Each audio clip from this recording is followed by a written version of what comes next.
ঈদের পর থেকেই চালসহ বেশ কিছু নিত্যপণ্যের দাম বেড়েই চলেছে।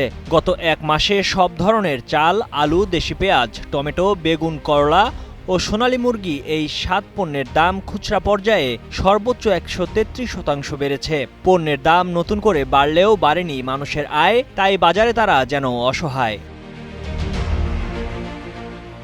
কোনো কারণ ছাড়াই নতুন করে অস্থিরতা শুরু হয়েছে চালের বাজারে। বিশেষ করে মিনিকেট হিসেবে পরিচিত সরু চালের দাম খুচরায় কেজিতে এক লাফে ৮ থেকে ১০ টাকা বেড়েছে।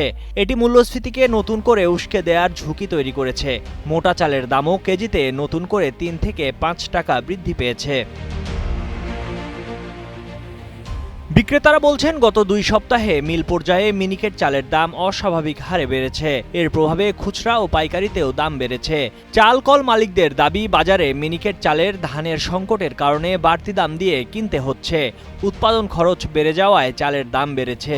এমন অবস্থায় চালের দাম বৃদ্ধিতে ভোক্তাদের মধ্যে অস্বস্তি তৈরি হয়েছে। বান্ডেল থাকলে প্রতি সেনমানিতে টাকা বাঁচবে।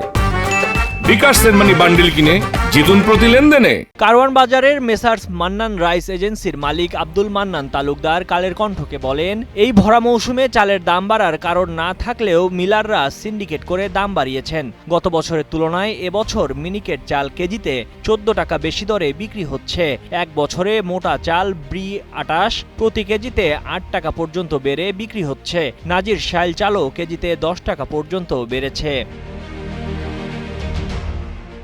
কৃষি অর্থনীতিবিদ ডক্টর জাহাঙ্গীর আলম খান কালের কণ্ঠকে বলেন, চালের বাজার নিয়ন্ত্রণে রাখতে সরকারকে জোরালো পদক্ষেপ নিতে হবে। সঠিকভাবে বাজার তদারক করতে হবে।